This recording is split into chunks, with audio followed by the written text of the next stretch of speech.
It's time to go! With 3 back-to-back defeats, we was in terrible run of form and the pressure was definitely beginning to pile on. We really needed a positive result against Torino in our first game back. However, it would get off to an awful start as Torino went 1-0 up in this game. We did manage to pull it level 1-1 with a superb equaliser.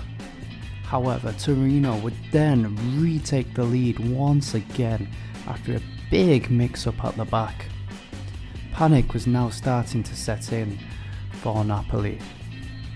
Raspadori did manage to put us level, however, which reignited the comeback as goals from Lozano and a Raspadori second would seal the win for us, finally putting an end to our bad run of form. Despite the win, I was not liking what I was seeing, so I revamped the tactics and I made an array of sales to raise funds. Zerbin, Jesus, Gaetano, Oliveira and Demi would all be sold for a combined 20 million. Here comes the money. Grimaldo would then be our marquee signing. Oh no, he won't. Damn it! Gomez on loan it is. Our form had then improved drastically, which included a 1-0 victory against AC Milan. Please tell me in the comments if you have seen anything as crazy as this. How did the ball not go in? A 5-2 win versus Verona followed, however this was tainted by a terrible clash of kits. A switch to 2D Classic was needed, which was a flashback from the past. I did low-key kinda like it though.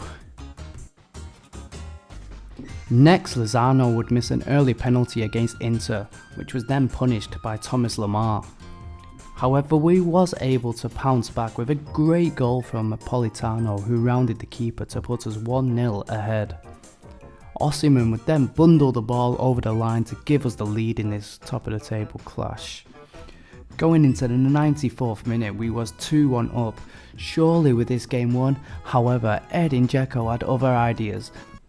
Marseille would be comfortably beaten in the round of 16 Champions League tie, and then Benfica would follow suit, with the tie pretty much over after the first leg victory by us. A good run of form ensured that the title race was now hotting up, with only 5 points the gap at the top of the table. With Atalanta dropping points versus Roma, a victory against Udinese would shorten the gap to 3. The small matter of a Champions League semi-final was next, with European and Spanish giants Barcelona our opposition.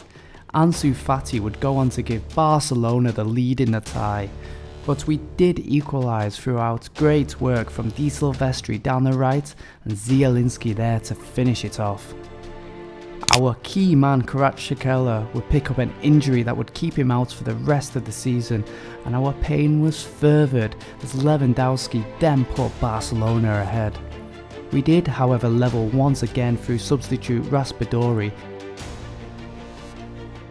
and we even managed to take the lead late on through a Victor Osimhen header. Our luck was not to continue though, as Osimhen was denied a clear penalty in my opinion in the dying moments of the game. We was then able to compose ourselves and carry on playing, in which we managed to score a goal. However, VAR would deny us once again. No! Kvaratskhelia injury would keep him out of the running, and his goals and creativity from the wing would be sorely missed. With a few injuries in the squad, Ostigard got a rare start at the back and put us 1-0 ahead against Empoli. Empoli, however, would prove not to be pushovers and would grab a goal back immediately.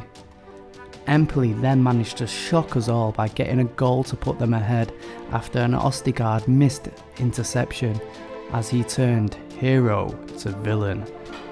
We made some late substitutions and one of them turned to be the hero. Summer signing Josip Brekalo, who had struggled to break into the team, managed to get us the equaliser, and he would go on to double his tally, getting us a late winner which now put us top of the league. We're top of the league! We're top of the league! The second leg against Barcelona got off to an awful start as Dembele put the visitors ahead and made the tie level and aggregate. We thought we had regained the lead through a Zielinski goal, however VAR would prove to be our nemesis once again, chalking the goal off. It was hearts in mouth moments at the end of the 90 as Lewandowski went agonisingly close for Barca managed to put on the pressure in extra time and took the lead with Alex Merritt dropping an absolute clanger in their Napoli net. Ansu Fati would go on to get another goal for Barcelona, and despite Zielinski pulling one back, it wasn't going to be enough. We out-exchanged them, but with key decisions going against us, it wasn't going to be our time. With us crashing out of Europe, we needed to pick ourselves back up in the league, and Lozano would give us an early lead versus Salentina. However, it was not going to be an easy afternoon for us. Salentina would equalise and would then later go ahead in this game. We did manage to make the game level, however. Italian veteran Candreva would give them the lead once again and leave the Napoli's faithful speechless. I'm stunned. We was now 1 point behind Atalanta, although their own form had been awful with no wins in 5. The top of the table clash started great with an early Osimhen goal for Napoli. However, in the 81st minute against the run of play, Boga was there to equalise into the empty net, meaning the title race was no longer in our hands. Oh, you're having a laugh! You're having a laugh! Osimhen was dominating Serie A and we would need him in the final game. We did our job and got the win, but would this be enough to be crowned Serie A champions?